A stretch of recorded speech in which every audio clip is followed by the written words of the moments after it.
Jadi memang kita harus mulai waspada saat ini bahwa tidak mengenal waktu ini. Apabila kondisi ini dibiarkan karena kurangnya edukasi, mungkin orang tua menganggap hal biasa, ini dia masuk di fase-fase kritis.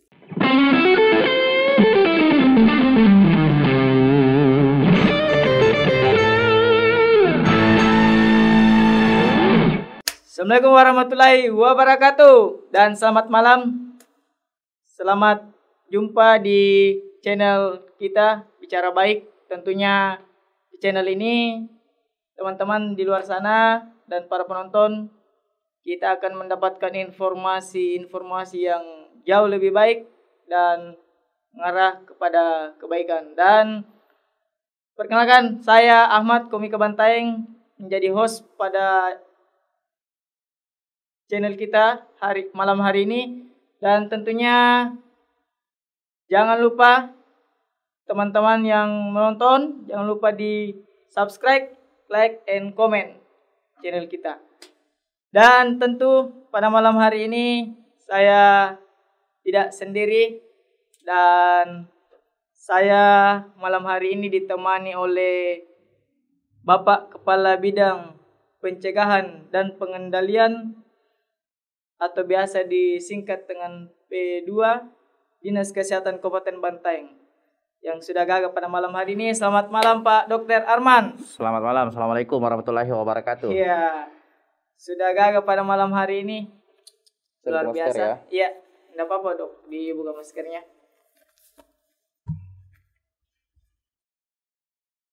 Iya, tambah kelihatan lagi gagahnya kalau begini kita buka maskernya. Oke. Jadi bicara baik kita pada malam hari ini terkait dengan DBD, dan tentunya setahu saya DBD ini disebabkan oleh nyamuk Aedes aegypti, ya dok? Iya. Tapi itu setahu saya. Nah, lebih bagus lagi kalau kita dengarkan sama-sama penjelasan langsung dari dokter. Bagaimana ini Pak Dok terkait DBD? Iya. Kronologisnya dulu lah. Oke, baik. Terima kasih. Assalamualaikum warahmatullahi wabarakatuh para pemirsa podcast kali ini. Terkait masalah penyakit DBD, ini adalah suatu penyakit yang siklusnya tahunan. Sehingga di setiap tahun, terutama di musim-musim pancaroba, peralihan antara musim kemarau dan musim hujan, itu kita mulai warning. Jadi berdasarkan analisa prediksi BMKG, untuk tahun 2022 itu diprediksi puncak musim penghujan itu jatuh di bulan Januari dan Februari 2022. Tentunya hal ini menjadi acuan kita untuk bergerak bagaimana mengantisipasi kasus yang berpotensi timbul di bulan-bulan tersebut akibat tingginya curah hujan. Ya tentunya muncul genangan air yang banyak. Tentunya ini adalah perindukan dari nyamuk Aedes aegypti itu sendiri. Yang kita ketahui penyebab atau faktor yang membawa virus dengue ini sebenarnya ada dua, tapi yang paling terkenal itu Aedes aegypti. Ada lagi satu. Apa lagi satu? Itu namanya Aedes albopictus. Albopictus. Iya. Ini baru atau memang sudah lama? Sudah lama. Iya. Tapi yang paling sering diteliti memang yang sangat familiar itu adalah Aedes aegypti. Iya. Itu. Jadi dok, memang yang nyamuk ini memang penyerangnya memang kalau DBD tidak ada memang dari lain makanan dan lain sebagainya. Iya. Jadi proses orang tertular dikatakan menderita penyakit DBD, tentunya kita harus mengetahui penyebab dulu. Jadi penyebab penyakit DBD ini adalah virus. Namanya virus dengue. Ya, virus dengue, makanya nama penyakitnya demam berdarah dengue. Karena penyebabnya adalah virus dengue. Dan virus dengue itu adalah macam-macam lagi. Ada DN1, DN2 dan DN3. Itu variannya. Seperti tong ini kan sekarang COVID itu macam-macam. Ini COVID. Iya. Iya betul. Iya. Itu penyebabnya karena nyamuk merupakan vektor. Jadi dia membawa. Jadi setelah dia menghisap darah, ada virus yang berada di dalam darah tersebut, itu akan dipindahkan ke orang yang lain yang dihinggapinya, yang dihisap kembali. Itu terjadi pertukaran. Jadi disitulah orang bisa terinfeksi virus dengue. Jadi ini nyamuknya memang dari malam atau nyamuk siang atau apa ini dok? Iya. Iya. Jadi ini nyamuk termasuk nyamuk yang pintar. Iya. Dan Semula nyamuk mungkin kayaknya dok. iya bisa jadi.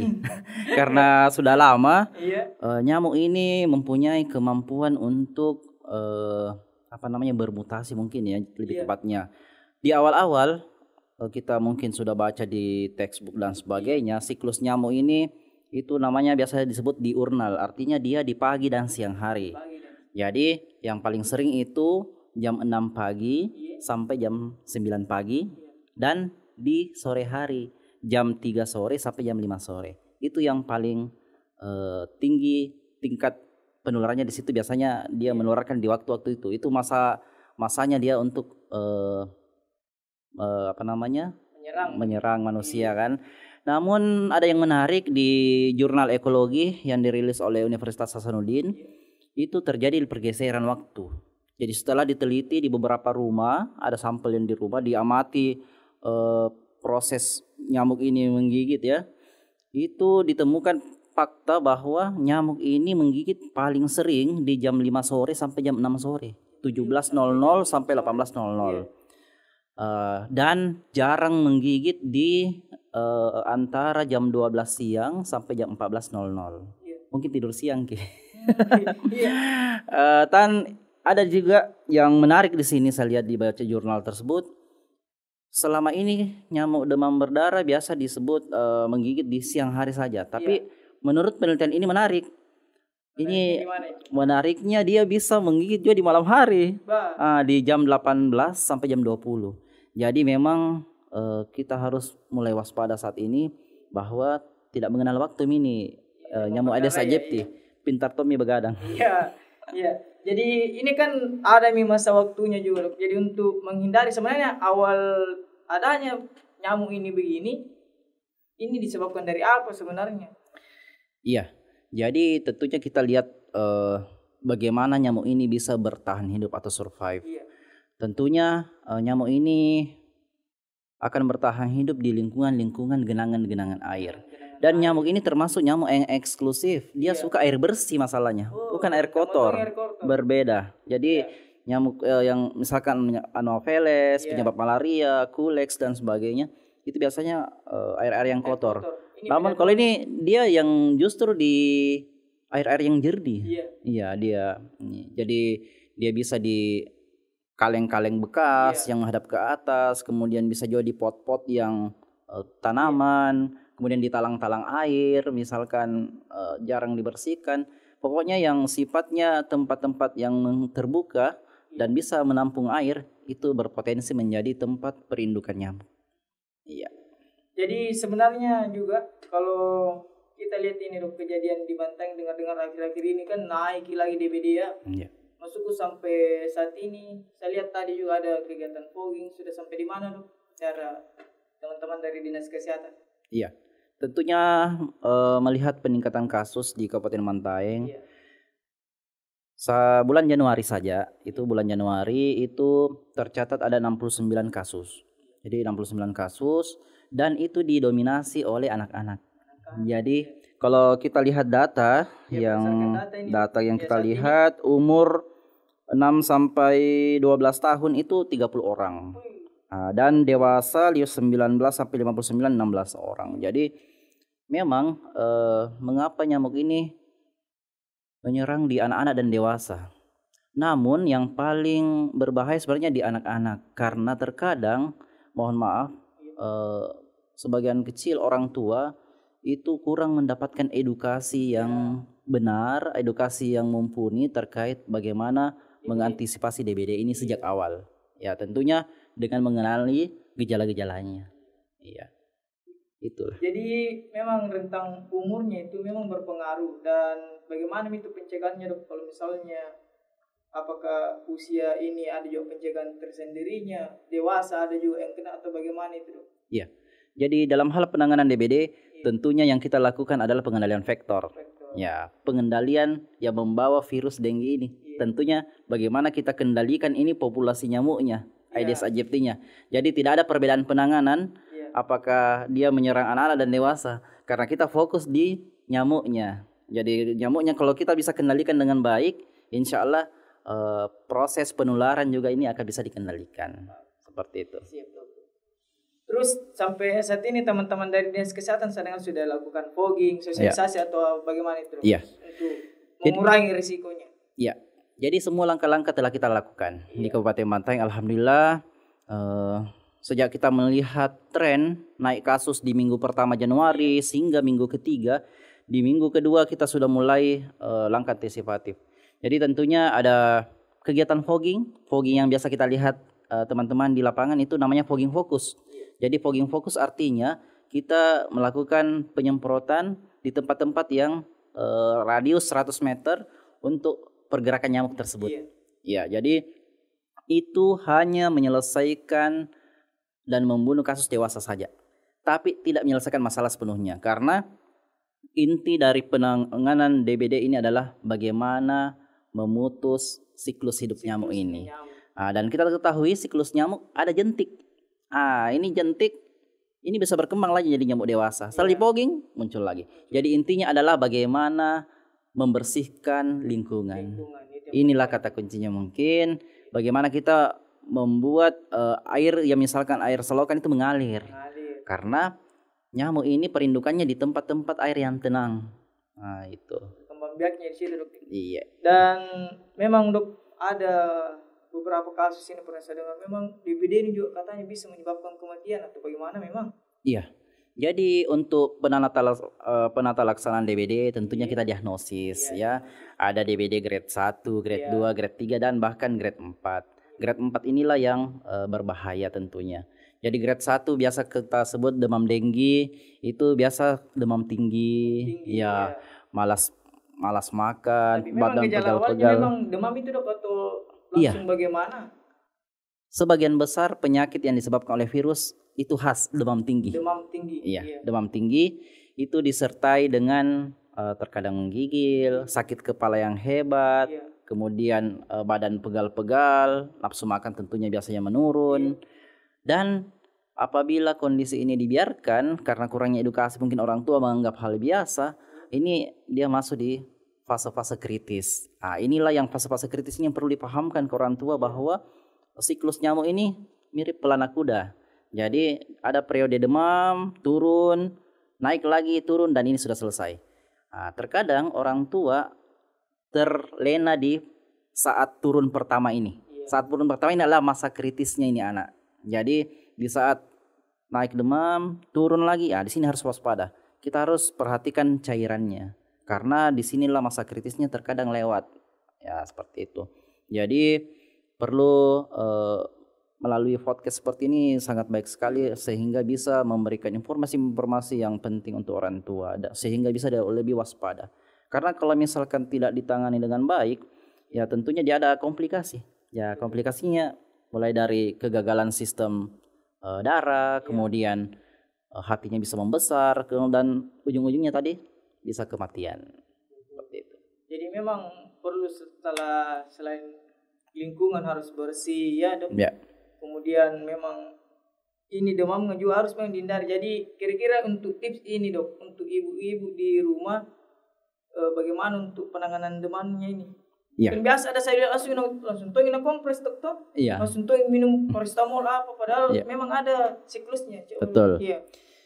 Jadi penanganan demam yang lebih tepat adalah tentunya harus diukur dulu.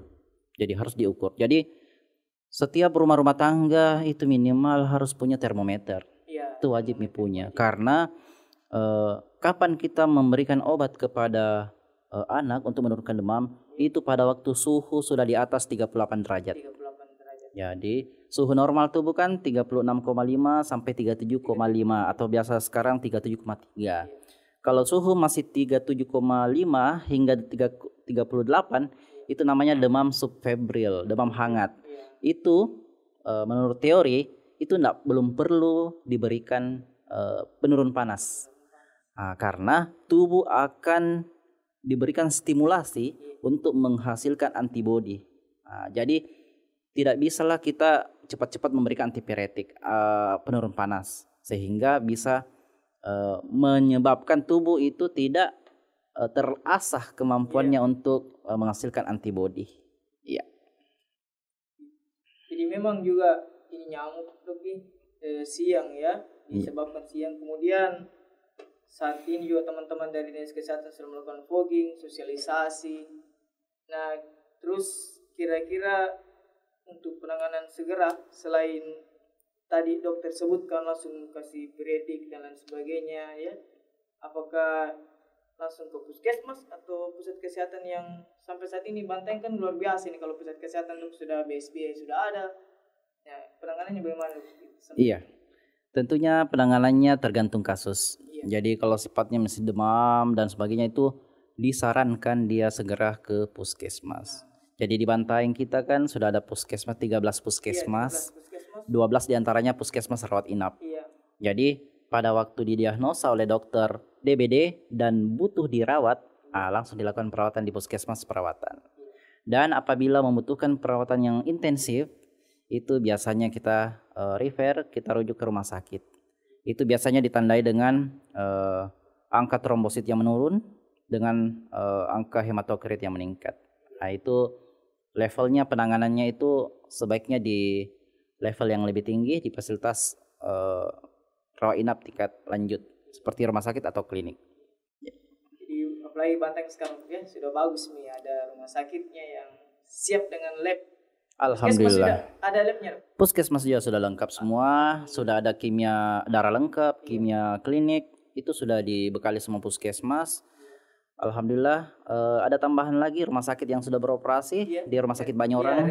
Ya, jadi kita sudah ada dua rumah sakit di Bantaeng yang bisa. Baik dok, terima kasih. Jadi sampai saat ini dok, luar biasa teman-teman dinas kesehatan ini terkait penanganan DBD sudah dilakukan fogging dan semoga menurun angka kejadian DBD. Iya. Nah, jadi maaf saya potong sedikit. Iya. Jadi setelah kita lakukan beberapa upaya di minggu kedua, minggu ketiga Januari, itu kita lihat hasilnya di minggu keempat.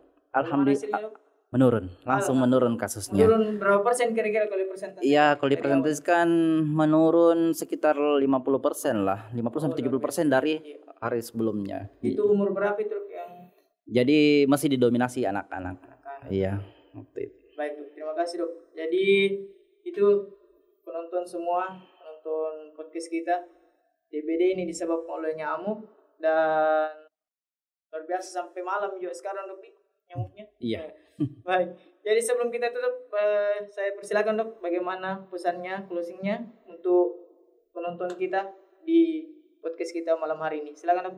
Oke, baik saudara pemirsa podcast yang bahagia di rumah, tentunya dalam upaya pengendalian demam berdarah denggi ini, tentunya langkah yang paling kita utamakan adalah bagaimana melakukan tindakan PSN, pemberantasan sarang nyamuk. Jadi pemberantasan sarang nyamuk ini kita biasa dengar dengan istilah 3M+. Jadi 3M+ itu menutup tempat-tempat yang penampungan air, kemudian mengubur, kemudian menguras bak-bak mandi, dan plusnya adalah banyak. Jadi bisa untuk memakai lotion anti nyamuk, kemudian bisa memelihara ikan-ikan untuk yang memakan jentik, bisa juga tanaman-tanaman di rumah-rumah. Kemudian ini yang pernah kita lakukan di tempo dulu ya, memakai kelambu. Dan menutup ventilasi rumah dengan jejaring-jaring yang lebih kecil sehingga bisa menghalangi nyamuk untuk masuk ke dalam rumah. Itu yang kata kuncinya adalah bagaimana kita membersihkan lingkungan sekitar kita sehingga tidak memberikan ruang kepada nyamuk untuk bisa berkembang biak dengan baik. Baik, dok. Terima kasih banyak dok. Sama-sama. Podcast kita malam hari ini. Jadi itu teman-teman penonton semua, pesannya jangan lupa kita ingat 3M+. Ya. Mengubur, menguras dan menutup. Ya, jadi ceritanya bagaimana kita memutus rantai nyamuk ini agar tidak berkembang biak lagi. Betul. Begitu. Intinya adalah kebersihan. Ya. Betul. Kebersihan lingkungan paling pentingnya, dok. Ya. Baik, terima kasih banyak dok Sama-sama. atas kehadirannya pada malam hari ini di podcast kita Bicara Baik. Semoga perbincangan kita pada malam hari ini dapat memberikan kebaikan dan angka DBD semakin menurun. Amin. Tentunya kita sangat berharap apa yang ada kita bicarakan pada malam ini memberikan kebaikan untuk masyarakat Kabupaten Bantaeng, dan paling penting adalah edukasi bagi kita semua. Terima kasih Dok atas Sama-sama. waktunya pada malam hari ini. Dan buat teman-teman penonton di rumah, jangan lupa tetap di subscribe channel podcast kita Bicara Baik, karena channel Bicara Baik kita akan bicarakan hal-hal yang bermanfaat, edukasi, dan terpenting untuk kebaikan kita dan sesama manusia. Demikian, Assalamualaikum warahmatullahi wabarakatuh. Saya Ahmad. Selamat malam.